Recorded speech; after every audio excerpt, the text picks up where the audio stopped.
For centuries, humanity was a footnote in the annals of intergalactic politics. The Trigalactic Accord, comprising the ancient Olyari, the hive-minded Grail Thun, and the silicon-based Zawidari, regarded Earth and its inhabitants as a joke. Primitive, loud, emotionally unstable, barely capable of building sustainable warp drives, let alone participating in diplomacy at a galactic level.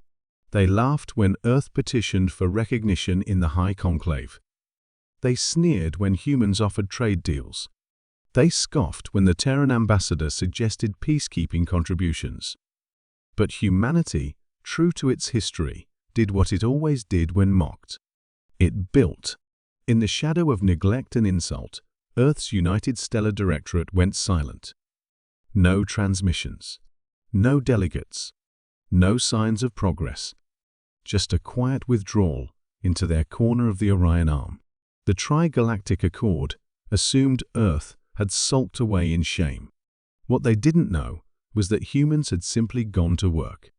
They poured every ounce of innovation, spite, and stubbornness into the Terran Navy Initiative, an interstellar military-industrial complex that would make even the Olyari war mines blink.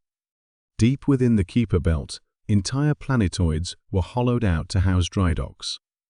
AI-controlled foundries ran for decades, weaving neutronium hulls, generating dark matter cannons, and refining anti-entropy drives. All of it was done in secret.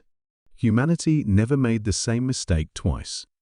Then, on the 300th cycle of the galactic convergence, the Trigalactic Accord met on the floating city station of Helioxis Prime.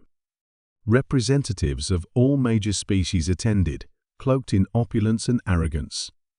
And then space tore open. The first Dreadnought arrived above the station, not with a warp signature, but through a gravity ripple. It was the TNS Vengeance, followed by its sister ships, Retribution, Howl of Terror, Oblivion's Fist, and Eclipse of Mercy. Each one was kilometers long, shaped less like ships and more like predatory gods carved in steel. Their hulls shimmered with quantum shielding. No known species used such tech. No known species could. A transmission boomed across every frequency, translated instantly into every language. "This is Admiral Sanaya Reyes of the Terran Dreadnought Command. You dismissed us as primitive. You laughed. Now you will listen." The Olyari war mines tried to jam the signal. They failed.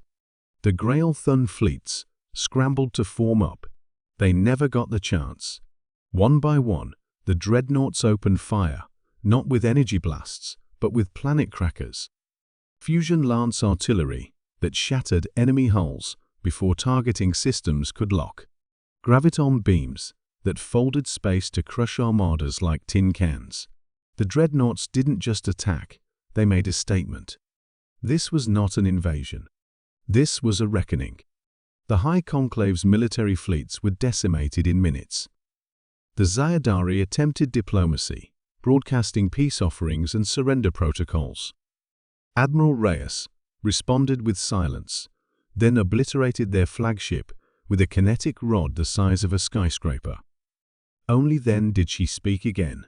"We offered peace. You offered mockery. We sought unity. You gave us disdain. We built in silence. Now you face the storm." Across the galaxies, fear replaced arrogance. The Terran Dreadnought fleet didn't conquer territory. It simply hovered in orbit above the major capitals of all three species. Watching, waiting, and then, just as swiftly, they left. The message was clear. Humanity does not beg. It does not kneel.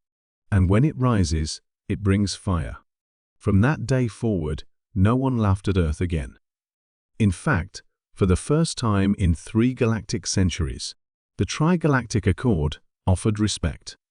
And Earth, flawed, emotional, and unrelenting, took its seat at the High Conclave. Not as a petitioner, but as a superpower.